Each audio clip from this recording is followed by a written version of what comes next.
স্বামীর সাথে ঝগড়া করে নিজের 2 সন্তানকে জবাই করে হত্যা করে নিজেও গলায় ওড়না পেঁচিয়ে আত্মহত্যা করেছেন এক গৃহবধূ। বগুড়ার শাহজাহানপুর উপজেলার খোট্টাপাড়া ইউনিয়নের খালিশাকান্দি গ্রামে ঘটেছে এই হৃদয় বিদারক ঘটনা। খবর ছড়িয়ে পড়লে আশেপাশের কয়েক হাজার মানুষ ঘটনাস্থলে ভিড় করেন। পুরো এলাকায় নেমে আসে শোকের ছায়া।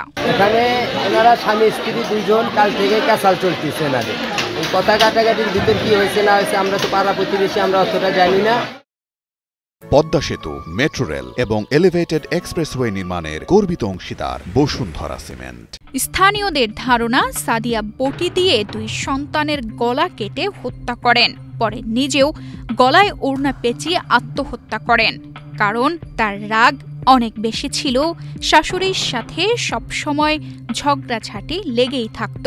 এনার এই মহিলার আগে থেকে অনেক রাগজি, উনি শাশুড়ি রাগারাগি করে বের করে দিচ্ছে, ক্যাসাল ঝগড়া করছে, কি হয়েছে না হয়েছে জানি না।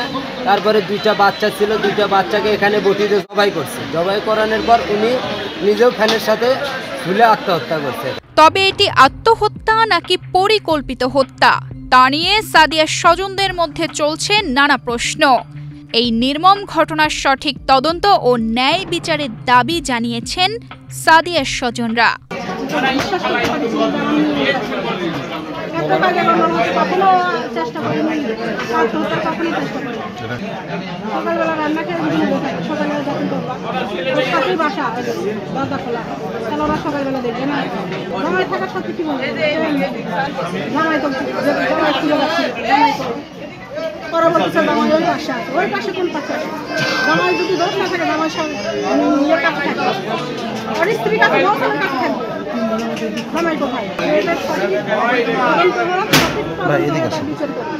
স্ত্রী ও 2 সন্তানের কোনো সাড়া না পেয়ে দরজা ভেঙে শয়নকক্ষে প্রবেশ করেন সাদিয়ার স্বামী মোহাম্মদ শাহাদাত হোসেন কাজল।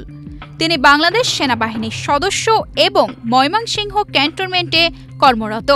কয়েকদিন আগে 7 দিনের ছুটিতে বাড়িতে এসেছেন তিনি। স্ত্রী সন্তানদের এমন অবস্থা দেখে মানসিক ভারসাম্য হারিয়ে বর্তমানে পুলিশি হেফাজতে হাসপাতালে চিকিৎসাধীন অবস্থায় আছেন স্বামী মোহাম্মদ শাহাদাত হোসেন। 25 নভেম্বর মঙ্গলবার পরিবারের শয়নকক্ষ থেকে নিহত গৃহবধূ সাদিয়া মোস্তারিম ও তার 3 বছর বয়সী মেয়ে সাইফা এবং 8 বছর বয়সী ছেলে সাইফের লাশ উদ্ধার করে পুলিশ। পরে ময়নাতদন্তের জন্য বগুড়া শহীদ জিয়াউর রহমান মেডিকেল কলেজ হাসপাতালের মর্গে পাঠানো হয় লাশ। এই হত্যাকাণ্ড কিভাবে সংঘটিত হয়েছে, কিভাবে হয়েছে এটা আমরা একদম ভালোভাবে তদন্ত শেষে বলতে পারবো। আপাতত আমরা এতটুকু বুঝতে পারছি যে এখানে একটা বাচ্চা, 2টো বাচ্চার হত্যা হয়েছে এবং স্বাভাবিক দৃষ্টিতে মনে হচ্ছে যে তাদের মা, সেটা হচ্ছে একটা আত্মহত্যার ঘটনাও এখানে আছে স্বাভাবিক। তবে সব কিছু আমরা ক্লিয়ারলি বলতে পারবো মেডিকেল রিপোর্টের পর।